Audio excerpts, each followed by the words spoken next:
Ready to move in premium triplex villas at Kollur APR Projects.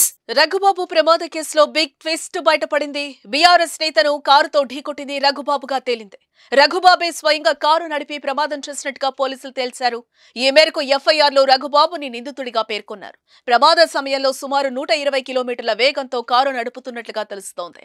ఆయన మద్యం మత్తులో ఉన్నాడా లేదా అనే కోణంలో కూడా పోలీసులు దర్యాప్తు చేస్తున్నారు.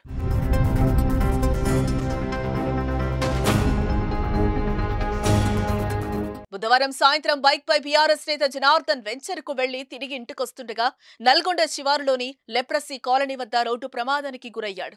హైదరాబాద్ నుంచి మిర్యాలగూడ వైపు వెళుతున్న Raghubabu BMW car Janardhan bike ను ఢీకొట్టింది. ఈ ఘటనలో జనార్దన్ గాల్లోకి ఎగిరి కారు బ్యానెట్ పై పడ్డాడు. ఈ ప్రమాదంలో ఆయన అక్కడికక్కడే మృతి చెందాడు. జనార్దన్ రాంగ్ రూట్ లో రావడంతో ప్రమాదం జరిగినట్టుగా స్థానికులు చెప్తున్నారు. రఘుబాబుకు ఈ ఘటనలో ఎటువంటి గాయాలైతే కాలేదు.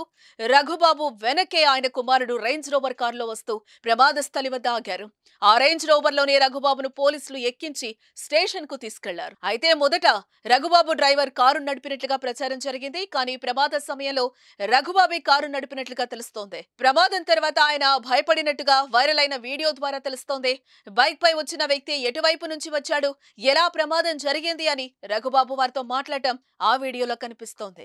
మృతుడు జనార్దన్ రావు స్వస్థలం నకరేకల్ మండలంలోని మంగళపల్లి గ్రామం. జనార్దన్ రావుకు భార్య, కుమార్తె, కుమారుడున్నారు. జనార్దన్ రావు తెలుగుదేశం ఆవిర్భావం నుంచి ఆ పార్టీలో చురుకైన నేతగానే కొనసాగారు. ఆ తర్వాత జరిగిన రాజకీయ పరిణామాలతో బీఆర్ఎస్ లో చేరారు.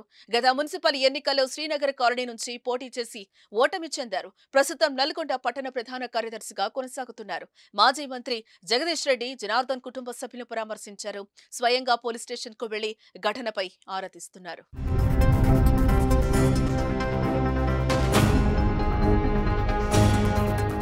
సుమన్ టీవీలో మీ పర్సనల్ అండ్ బిజినెస్ ప్రమోషన్స్ కోసం కింది నెంబర్కి కాంటాక్ట్ చేయండి.